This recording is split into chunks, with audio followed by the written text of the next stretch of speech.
Welcome to Life on Purpose, where we interact with interesting people. That would be you, my guest, about how they have found purpose in their lives. I find it to be an intriguing topic. As we begin, I want to say that this segment is sponsored by Visiting Nurse Association, delivering expert, compassionate care to support community health and well-being. To learn more about Visiting Nurse Association or to donate to the amazing work they do with vulnerable populations, you can go to vnatoday.org, vnatoday.org. I borrowed the title Life on Purpose from a pretty cool guy, George Bernard Shaw. He wrote a play a long time ago called Man and Superman. And when I was growing up, my dad had this quote on the wall in his home office.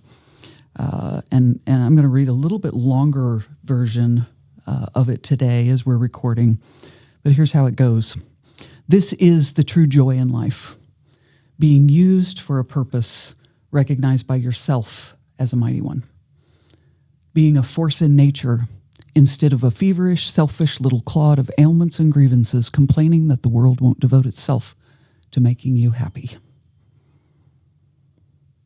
I rejoice in life for its own sake. Life is no brief candle to me. It is instead a splendid torch I hold for a moment, and I want to make it burn as brightly as possible. That's kind of what we're going to talk about today, Randy Goodwin. My guest. I could have written that. You could have written that? I mean, if I were George Bernard Shaw. Yeah. No, my guest today, Randy Goodwin, a fascinating guy. I like to have fascinating people join me here. Randy grew up in Omaha and then went to Hollywood. You know, there's a lot of people who aspire to do that, but they don't do it. In Omaha, you established yourself as a respected actor, writer. Wow, respected. Director, producer. That's what other people say. Yeah, that's a good thing. You might recognize Randy from shows like Vampire Diaries, Grey's Anatomy, Dynasty. That was fun with the wonderful Michael Michelle. She was awesome. Ooh, yeah. And you recently returned to Omaha. I think this is really exciting. Where you established Fallen Giant Films. Yes. And you are committed to growing Nebraska film industry, using Nebraska people, using Nebraska. That's correct. Right? Yes, yes. And so welcome to Life on Purpose. Thank you. Thank you for having me. Been looking forward to it. Me too. I want to know some on-purpose stuff that I've done. I want you to share some on-purpose stuff too. So here is the foundational question I like to begin with. What has been your own path to finding purpose in your own life? I guess this is a two-part question. What's been your path to finding purpose in your life? And how has that impacted the choices that you've made? Well, I guess the popular answer is no longer the popular answer today because of how crazy the world is. But God is it. That's my foundation. I am a Jesus dude, and I've stuck with it. I drew that line in the sand when I got to Hollywood. Actually, before I got there, and I said I am going to stick to my morals and values. I'm going to be like him as much as I possibly can, meaning I'm sticking to my guns. I'm going to say what I'm going to say, and I'm going to mean it. So everything that I've done, I have to say, is on purpose to get me back here. My goal was always to bring it back home, and everything I did was strategic to make sure that one day I could get back. That had to be challenging some days. There were challenges. What did some of those challenges look like? You can draw a line in the sand, and we all know even when we have that spiritual base, that we are tempted, right? Yes. Even Jesus was tempted. Absolutely. So what were some of those things that made it more difficult to stick to your guns? It wasn't I think the typical things that everyone would think. Like one of my brothers came out to Hollywood. I was doing a show, Girlfriends, and there's a lot of beautiful women out there. And he goes, man, you really were built for this. And I go, what are you talking about? We're on set. I'm looking at my lines and I'm going over stuff. He goes, because you don't even see it. I go, see what, man? What? And he goes, they're hitting on you. The women. I go, who? He goes, all of them. He goes, and you don't even pay attention to it. I don't pay attention to those who are coming after me. I don't pay attention to the drugs. I've never done drugs. I don't pay attention to the parties. I've been invited to all those parties that you see on the news right now where everybody's going downhill because of a bunch of dirt. I don't go to those. I don't drink with a bunch of producers because I will always have my wits about me whenever I'm in public or at a function. I will never be tipsy. I will never be drunk. I made it a point to not ever put myself in compromising positions.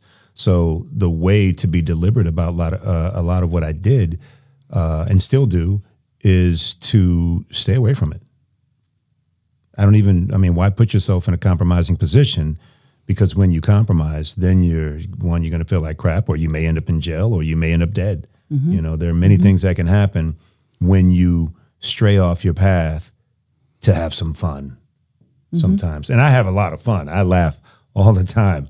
I don't need to do the things that other people do, which morally are not, they're just not in my wheelhouse.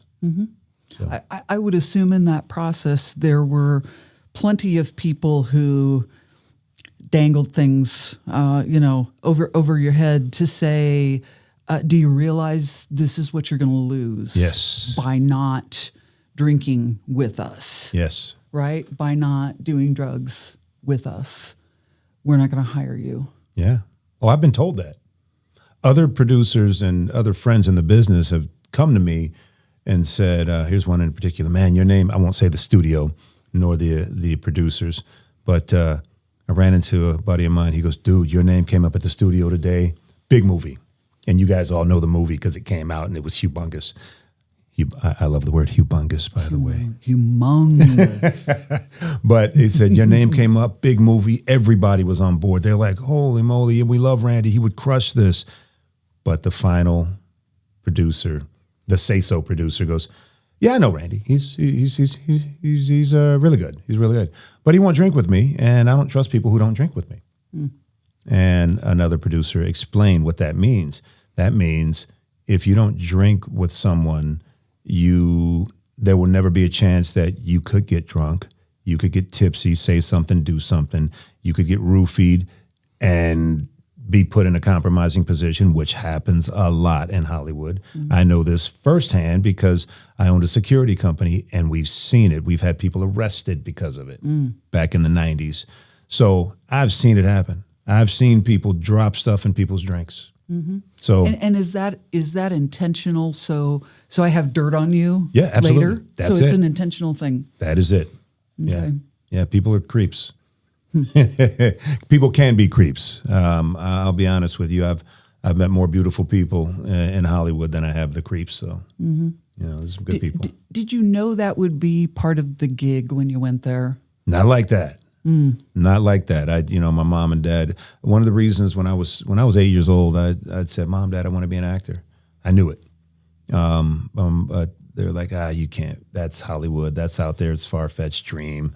Hollywood is, a corrupt place. You got to be careful. They do a lot of dirt there. We know people that are in Hollywood that have fallen and this, that, and the other. And but I was like, you know what?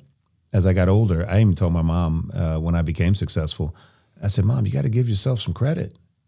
You raise some good boys. There you go. Yeah. So it's that foundation that we give. Yeah, I could trust in that. Trust in what you taught us. Trust in what we were raised in. And like I said, to this day, I have not given in to anything in Hollywood. I've turned down a lot of of money and a lot of roles, but I don't regret any of them. Dignity. Yeah. Dignity remains, right? Yeah. Well, I'd like to know a little bit more. Young Randy. Okay, you're in Omaha. You went to grade school here. You went to Creighton Prep. You went to UNL. When did the acting thing? Was it always right there and going? This is something I want to do. Were there other things that like, well, maybe I'll do this? Well, I had a couple of chances to play some pro ball, even though I didn't. I played a little bit in high school, only to let everybody know that I could play. But because football, basketball, track, everything. Gotcha. I was doing everything. But all my brothers, very athletic, very talented, very smart guys. But we grew up in a very strict church household, and there were times I could play on Saturdays when I was a freshman because our games were on Saturday, but moving up to varsity, I couldn't play because our games were on Friday nights and we had church on Friday nights. A lot of people have never heard this story. I'd say 99% of the people I know have never heard this story, but well, yeah, I'm saying it now. That's what it was, and that's what kept me from playing. I remember as a freshman, and for basketball, I went out for the team at prep, and I was good. I was very good. At 5'7", I got my first dunk. I could jump. I was fast, and I made all the cuts. And I actually lied to my parents so that I could go to the tryouts. And I made it through all the cuts down to the final cut. Well, the final cut, I purposely did not pass the ball once. I shot every time I touched it because I knew the coach would have to cut me. But I got to that point, and I played great that day, but I would not pass, and I'd hear him yelling, "Pass the ball, you got a man in the corner, you got an open, Kuchera's running through the middle, da-da-da." I pulled everything, and at the end of the game, he goes, "Goodwin, I have to cut you." I said, "I understand, Coach. I understand." And when I went outside and I was waiting for my dad to come and get me, I cried. No, I haven't talked about that in a long time. But yeah, I cried because I knew I was good enough. But that's why I did all that. I ran track enough to let them know I can play. I can play anything. I can play it all. And even when I got down to Lincoln as a freshman, I was playing pickup ball with the basketball team. I didn't know they were the basketball team, and I dunked on their star player and told him to get off the court. And Coach Danny Nee. I didn't know who Danny Nee was. I knew who he was by name only. I'd never seen him. And I was only 5'9" as a freshman, 5'9", 5'10" as a freshman in college, 5'7" as a freshman in high school. I didn't hit 6'2" till the military. I had a spurt. But this guy comes up to me afterward, and he looks down at me. I mean, he was super tall, and he goes, "Young man, did you go to school here?" I go, "Yes, sir." He says, "Are you here for basketball?" I said, "No, I'm actually going to walk on as a receiver, football." And he goes, "You're kind of small for a receiver." And I go, "I'm kind of small to be dunking on." I go, "What are you, 6'6"? Get off the court." And people laughed, and the guy he's kind of shook his head like, "Okay." And then he goes, "Why don't you come out and work out with the team? Come over to the field house." I said, "I'm sorry, who are you?" He goes, "I'm Coach Danny Nee." And I was like, "Oh, I know who Danny Nee is. I've never seen him." So I went and worked out with the team, and I was in. But I had to quit because, and I told the coach I wasn't, I want to be an actor. Although I did, but because I knew that the first game was televised, and if my parents saw me on TV, and if the people from church saw me on TV, I'd get in trouble. So I quit. But I made the team. That was the thing, was I was always good enough, but those things are what kept me from doing it. But acting was always my love, and I knew I was going to do it, even though I was told not to do that. So when did that strike? When did that acting bug, and how did you feed it? 8 years old, I did my first play. Okay. First play I did was Jesus of Nazareth. I was Jesus. And this is when it bit me. when we're doing the play. We didn't have great special effects back then, so my 8-year-old mustache and beard kept falling off, and I kept smoothing it back on while I was trying to do my lines. And the director, she goes, "Randy, just say the lines. We'll handle that when you come off. Just say the lines from backstage." So I just keep going, and then boom, another scene. I go off. Other people come out, other kids, and they put it back on really good. And I come out and raise Lazarus from the dead, do the whole shebang bang. Afterwards, curtain call, and everyone comes out and they take a bow, and then I come out last because I was the star. You're Jesus. And they parted like the Red Sea, and I walked up, and everybody just roared. It was an explosion of and it's like, people laughing and tears, and I went, whatever I did to make that happen, I want to make people do that for the rest of their lives. Mm-hmm. When I became a teenager and started doing stand-up comedy, Shade Again got me into stand-up comedy. Although he's hilarious. I wish he would have continued on with it, but here we are after all these years working together. I'm up at 88 Tactical with him. We're doing the first few episodes of this limited series that we're shooting right now. He's in it. So we are, after all these years, finally getting to do stuff together. But, anyway, he got me into stand-up back then, and I kept sneaking off and doing plays and talent shows and things like that. And then I realized what it was after I started getting my first gigs in Hollywood. People believe me when I'm on camera or when I'm on stage. Mm-hmm. And when I'm doing they believe the stories that I tell. Why is that? I think I'm sincere about it. Mm-hmm. Even when it's the written pages of a script, mm-hmm. there's a reason why there are great actors that you believe. Denzel Washington, you believe him every time he's on camera, even though you see a lot ability, of him. Sincerity that comes through. Yes. Yeah. So I felt like, okay, that's cool. My job as an actor is to make people believe. And if I can make people believe, if I choose the right projects that have messages and meanings and still entertain, I could change the way people think. Mm-hmm. And if I do that, I can change the world. And that has been my mission. I like it. With what I do. I like it. So. Very cool. So as I was preparing for this,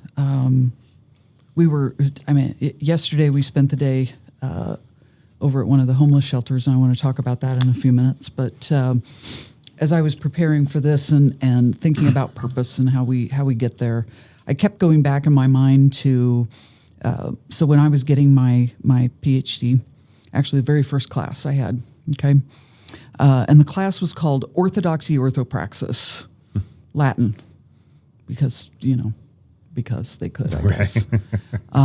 But it was a life-changing class to me. So I'm going to break this down for a minute. Those of you who are listening, you didn't know you'd get a little Latin lesson today, but here we go. Ortho. So the word ortho is right, good, and true. Think of an orthodontist setting your teeth right. Okay? Ortho. Yeah. Right, good, and true. Doxy. Belief. Okay? Like doctrine. Okay? So orthodoxy, right, good, and true belief. All right? Right. Praxis literally translates to practice or lifestyle. Right, good, or true practice. Right, good, or true lifestyle. These two words together and in the context of this course, orthodoxy, orthopraxis, right, good belief, right, good lifestyle. Does my lifestyle match what I say I believe? So it is one thing to say, I will not cross a line. I'm drawing this line in the sand. It's a whole other thing to live it. It's not, easier said than lived. Right. Right? Right. That's kind of what goes along with this. But the true key to all of this, and we spent all this time, right, with the professor pushing this idea. What do you believe about this? What do you believe about this? Does your lifestyle reflect that? And when you really, really put it in that context, right, and you reflect, And yes, it impacted how I was living, but even more so, it impacts today how I do live. Right. Right? Because it's continually, I mean, that was a while ago that I got that degree, right? And it's still in my mind. Am I can say I believe this. Am I living it? Am I showing it?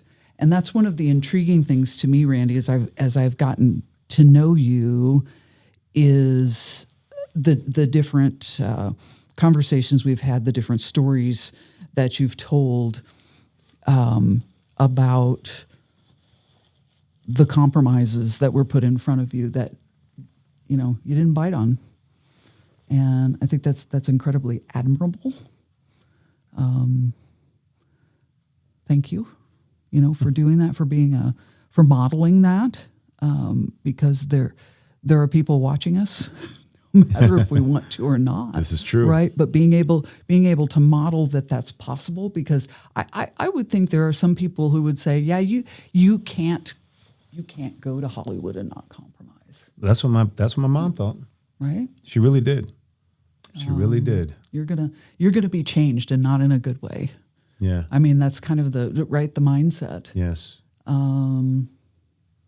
What helped? Yeah, there's that aspect of, I'm going to do this. This is my line that I've drawn. But was it the people with you who you surrounded yourself? Was it that continual spiritual growth? Your belief system? Was it what that helped you along the way? Because we're not isolated in this. This is true. Right? It helps if we have others around us. It's interesting because I never had that mentor in the business. I never had that person that I looked up to.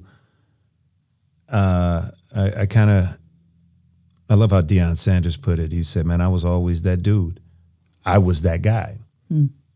Everyone would come to me for advice. Everyone would want to be around me, and I'm looking to surround myself with those 5 people who can help elevate me. But I was always the guy that people would hang around. Sought, and I'm right? going, yeah. Well, I want a mentor or something. Do I really need one? I'd like one. And, you know, then I started meeting a lot of people, and Kelsey Grammer and I became really good buddies. And Sidney Poitier, he and I became good friends because his daughter, Sydney, and I did a TV series together in 2004 called Abby. Nice. And he and I we just hit it off. I remember one day he came to me after one of the shows, because he would sit in the green room with my wife and the kids every tape night. It was a sitcom. And he said to me one time, he pulls me aside, he goes, Randy, in that deep Sidney Poitier voice. He was awesome. Yes. And he said, I come to support my daughter, but I come to watch you. You are fantastic. And I go, hey, everybody, shut up. Sydney has something to say. And he goes, you are crazy. I go, no, say what you just said to me to everybody else. I was just telling him that he was fabulous. That's all I was doing. And I go, if Sydney says it, it is so. So everyone refer to me as fabulous for the rest of the week, please. Thank you very much. Thank you very much. You know, but yeah, it was, you look up to a guy like that. Absolutely. Who paved the way, not just for me, but many young actors. But, you know, he passed away a while ago, and I've never had the people. So I felt like in my mind, I have to be the example, you know. We can grab those bits and pieces, right? It doesn't have to be a person. Exactly. Right? It can be elements of different people. Yes. Right? Yeah. There was a gentleman in Chicago. Encourage us and spur us.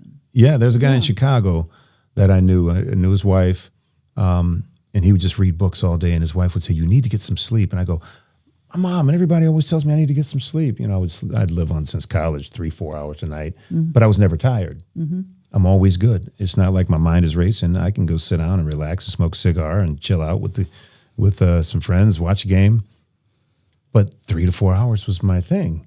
But this guy was the same, and he said, Randy, I'll sleep when I'm dead. He goes, I got too much reading to do. I'm loving this since I retired. He goes, this is what I want to do. And then he would just break it down. And I was probably 22 at that time listening to him going, interesting. And I'd take that little bit of knowledge there and say, hey, I'll sleep when I'm dead. But I'm also going to make sure that I'm healthy, you know. And some people have to get 8 hours. I don't. I don't either. You know? Yeah, about 5. See, that's where I'm at now. About I can 5. sleep for 5, but my body will wake me up at 5. Yeah. I got to get up. So Yeah. I have things to do. I got stuff to do. I don't have time to be sleeping all day. Why did you name your film company Fallen Giant? Fallen What's the story Giant. there? Yeah. If you love notice that. love the logo. Yes. That's David. Uh-huh. David is the small guy who became a king. It was always in him. He took down the giant. Hollywood is my giant. Hollywood has always put roadblocks in front of me. Hollywood has always tried to stop me from doing the stuff that I want to do. Hollywood has always presented alternatives to get it. And I said, no, I am going to slay this giant. Doesn't mean I'm going to take Hollywood down per se. But when you look at a lot of the product that Hollywood is putting out, they're basically destroying and decaying the moral fabric of humanity. If you ask me, I mean they're destroying young people, they're making them grow up fast. They're putting stuff in their faces, and let kids grow up. I loved how I grew up. I love being able to learn what I learned, and everybody. I mean, everyone at birth has been training to be an actor. Everyone. Whether you become one or not, you have been training for it. And I can teach anyone how to be good on camera. I can't teach you how to be great. You know, some people have it, some people don't. Some people have the ability to become doctors. Some people can study every day for 10 years and will never get it because it's just not in them. You know? There. Yep. But you can teach them how to do certain things, some things in it. And that's how I look at, you know, what I do. And I look for the people who are different in the business. And Denzel's one of those guys. Matthew McConaughey is one of those guys, you know, and they're good guys. You know, I like those guys. Meryl Streep, phenomenal. You know, I look at the small things that they do. And like you said, I don't look at each one of them as a separate mentor or someone to be around, but I would glean from It's those pieces. and parts. And pulling those together. It's a mosaic you're putting Yes. together. And Yeah. yeah. So what's the core of what you're producing, what you're creating through Fallen Giant? There's a, for lack of a better word, there's a theme of sorts. Yes. That is your goal. What is that? Well, the production company is a faith and family-based company, meaning I operate from morals and values. I operate from the heart. I want people to be able to grow in this business in Nebraska. I want to build something with people, not for people, if that makes sense. I didn't come here just to build this thing, make these movies, make my money, and throw some people in stuff. No, I want Nebraskans to be able to stay in Nebraska and learn what I've learned in Hollywood. So that's why I brought it back. I want my company to stand for something, to mean something. When people say Fallen Giant Films, I want everybody to smile and go, man, they do it right. They don't mess anybody over. They're not trying to screw everybody over. They're not just about the money. Everybody's making money. The state's making money, but the young people are learning a craft. And it's not just about acting. It's not just in front of the camera. There's the behind the camera stuff. We can't operate without electricians, plumbers, roofers, carpenters. Did I say electricians? More jobs, right? The trades Creating are huge. those things. Yeah, I love that. Yeah. I'm not going to build this podcast room. I need somebody else to do that we can utilize this in a movie or a TV series. We need all those people. I need truck drivers. We need people to set up those generators, riggers, gaffers, running cables. You know, we need audio. We need video. We need cinematographers. We need everything. And it's not about Randy being the dude who's running it all, because I don't want to run it all.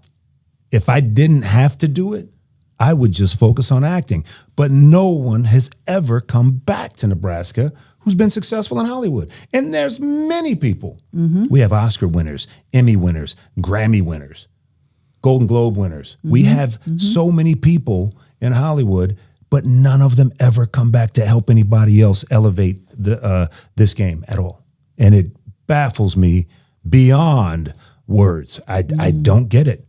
I don't get it. I run into them here. Yeah. Yep. When they're in town. And I'm like, I thought you were going to help us get this incentive bill in place.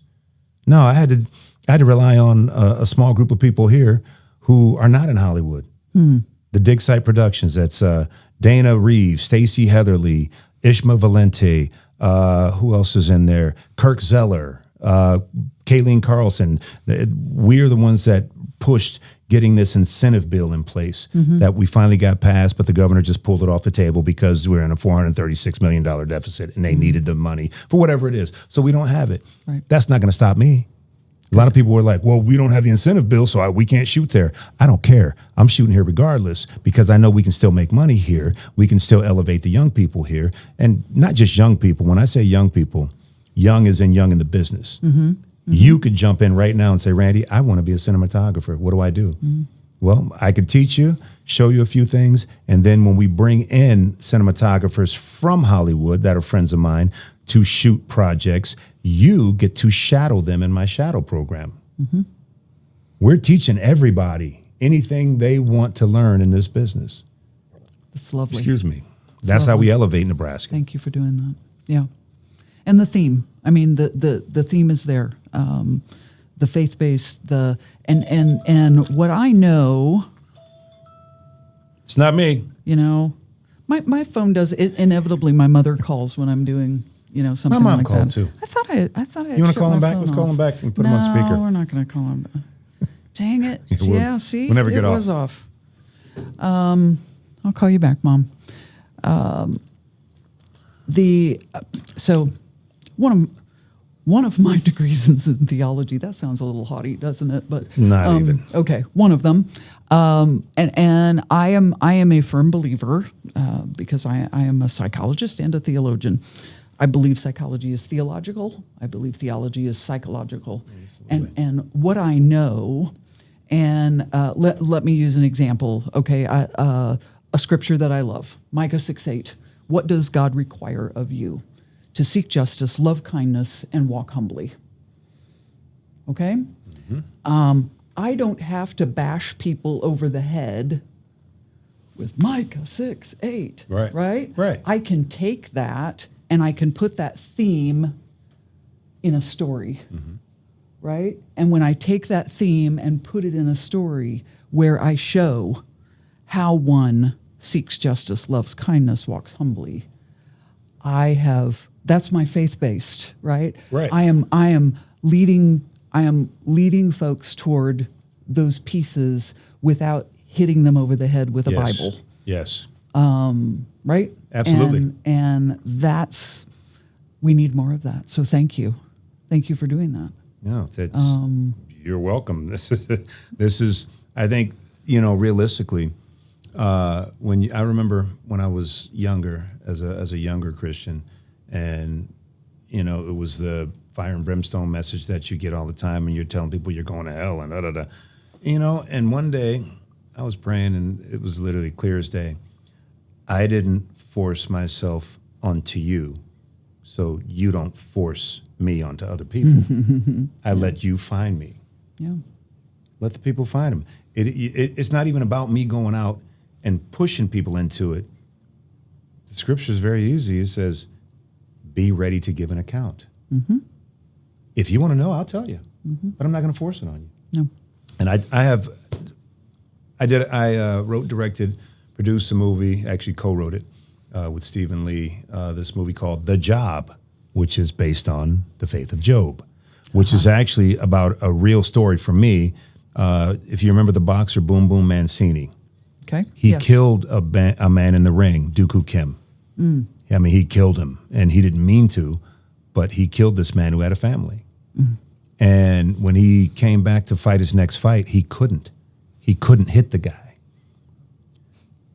And it ruined his life. Of course. And his family, His and his marriage, his livelihood. Yeah. And so I've always wanted to do something about a boxer who killed a guy in the ring. So we wrote this story, and I ended up playing him. So the whole point of this is a faith-based movie. It is about finding Christ. It is with this young kid and a robbery and all that. But then I have another one. Well, that one's on PureFlix right now. Okay. Sony picked it up. It's been on PureFlix, the PureFlix streamer. All right. The Job. Check it out. It's gotten a lot of heat and great reviews. Anyway, the other one, which is still a faith-based movie, if you ask me, is a crime thriller. And you'll get it. It's about right and wrong. It's about decisions and choices. But it's not forcing anything. It's a great script, and it will be a great movie. I've got couple of very nice, recognizable names coming in to shoot that one with me right here in Omaha. Very cool. And I'm very, very excited about that. And we have tons of stuff. So everything, it's not that every project is about faith they are faith and family from its core, but it's not pushing the message that, oh, you better get to church and you got to get saved and hey, Jesus is coming for you. He's coming back one day. No, that's not the message that I'm pushing every time I make a movie or a TV series. Some stuff is just great entertainment. We accomplish more with subtlety, Yeah. I do believe, especially in this day and age. Yeah. So faith and family is about how we operate and how we treat people more than anything. I love that. Before we finish up here, I want to talk about Art and Soup. And for those of you who are listening, you're wondering, why does Dr. Carole want to talk about Art and Soup? Because you may not know that is an event that's going to be happening in the Omaha area on March 9th. Randy, you and I actually met when a mutual friend of ours, someone who used to work for me and now works for you, shout out Pam Perry. Pam Perry. Said, you know what? You need to meet Randy Goodwin. He would be a great honorary chair. And so we sat down together, and I thought, well, we'll pitch this, we'll talk about it, and give him a little time to see what he says. But before I walked out of your office, you said yes, so thank you for that. You're welcome. And here's what this is about, and why I want to give it a shout out while we're talking today is, so my organization, which is Visiting Nurse Association, one of the things that we do is we have nurses in every homeless shelter, domestic violence shelter, and group maternity home in the city of Omaha and in the city of Council Bluffs in Iowa, just across the river. And so this particular event, we bring people together, and we raise money because this is completely publicly funded. All right, to put these nurses and have them there, and it's a vitally important service within the local shelters here. Yesterday, you and I spent some time at one of the shelters at Stevens Center, and I wanted that opportunity for you to meet some of the clients there, to meet some of the staff there, because there's some amazing staff at this shelter who started as clients, right? They walked in as homeless clients with addictions, and they are now administrators, and every day they can say to the people who come in off the streets, I did it and you can too. And that's vitally important. Right, yeah. But I think to really understand there's a misnomer within many communities about the homeless shelters, and well, what's wrong with? Why didn't the guy just go out and get a job? What a lazy bum, And there was some information shared with us yesterday, just updated data, shall we say. 88% in the homeless shelter with a disability, 70% with mental health. The fastest growing population within the local homeless shelters is older adults, which absolutely breaks my heart. We're talking about 75-year-old people using walkers in a homeless shelter, okay? And they have chronic illnesses. They're diabetic. They have heart issues. They have kidney failure. And literally, these people landed in the shelter because they made a choice. Can I take my medication? Can I pay my rent? Or can I eat? And at some point within those choices, they got evicted from their apartment. And they end up in a homeless shelter. And our nurses meet them, and it's kind of like it's kind of a triage situation, right? When we first meet these clients in the shelter, and if someone who is diabetic has not taken their insulin for several weeks, that's a problem. It's a problem. So we want to get them right back on that medication. If they've been eating out of a dumpster, they have gastrointestinal issues. If they, and this happens more frequently than you'd like to imagine, walk into the shelter without shoes on a cold day, they have frostbite. And that needs to be addressed. Or they've been wearing a pair of shoes that's 2 sizes too big or 2 sizes too small. A lot of foot issues. A lot of triage of things that need to happen. And we're raising money so this first line of our nurses can address these issues, help the staff at those shelters, right? And then help these folks transition. If you've ever taken a psychology class, it's basic Maslow's hierarchy, okay? If I'm hungry, if I haven't slept, if I don't feel safe, I can't achieve the higher level things, right? So I'm going to come into the shelter and I'm going to be given a bed where I can sleep, food to fill my tummy. I've got a nurse who's addressing my healthcare needs, and I have a place where I can feel safe. Okay, and then we start addressing, I need a job, or hey, perhaps I could apply for disability. All right, do I have Medicaid? And am I eligible for that? And there are people there, right, who can help with these things. So that's why we're raising money. Thank you for being our honorary chair. Yeah, thank you. If I am going to put in I'm just going to put in a shameless plug for a worthy cause. If you are if you are listening to this podcast, whether it's before March 9th or afterwards, if you're local here, come and join us.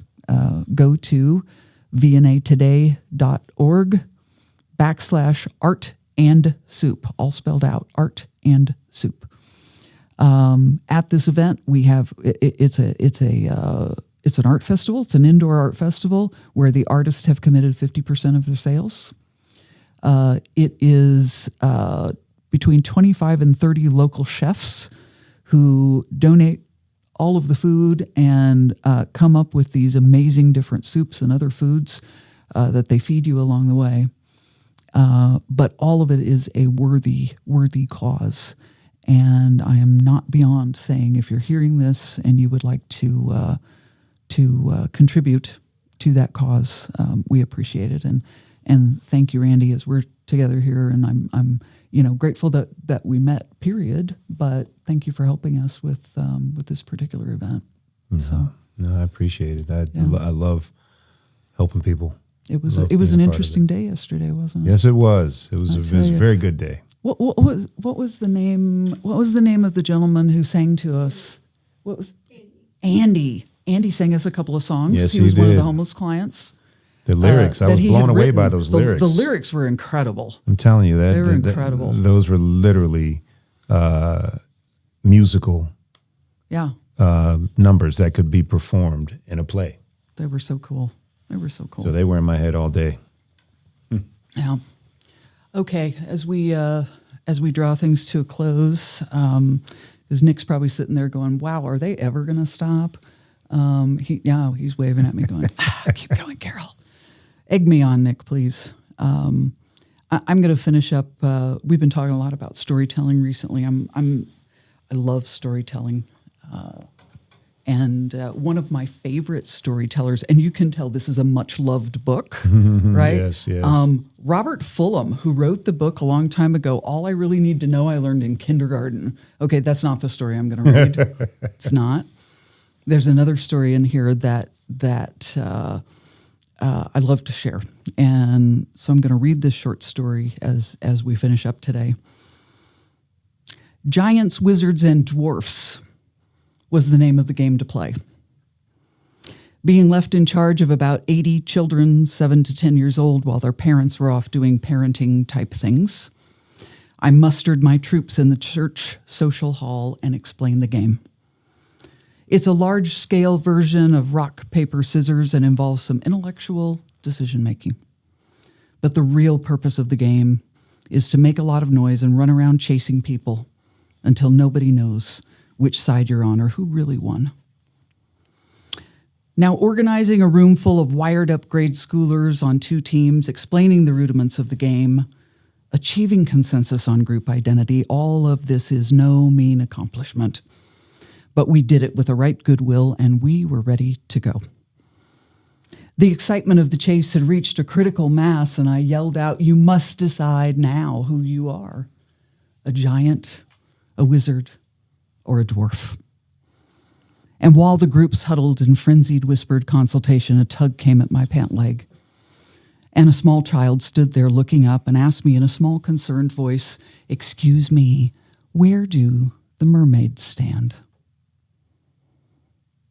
Where do the mermaids stand? A long pause. "Yes," she said. "You see, I am a mermaid." I told her there were no such things as mermaids, but she disagreed. She did not relate to being a giant, a wizard, or a dwarf. Thank you very much. She knew her category. It was mermaid. And she was not about to leave the game and go over and stand against the wall where a loser would stand. She intended to participate wherever mermaids fit into the scheme of things, without giving up dignity or identity. She took it for granted there was a place for mermaids, and I would know where that was. It's a good question, isn't it? Where do the mermaids stand? All those who are different, who don't fit the norm, or maybe just don't fit the acceptable, regular boxes and pigeonholes. Every once in a while, I say the right thing. And so I told her the mermaid stands here by the king of the sea. And so we stood hand in hand reviewing the troops of wizards and giants and dwarfs as they roiled by in wild disarray. And it is not true, by the way, that mermaids do not exist. I know at least one personally, for I have held her hand. Folks, as you're listening here today, and each day, as you're living your life on purpose, may the uniqueness of who you are, the beliefs and values you hold dear, shine brighter than any category you're asked to fit into. Any last words, Randy? I would have loved to have read that in a British accent. Next time. Great story, though. Next time. I'm going to get that book. Folks, thanks for joining us today. This has been Life on Purpose.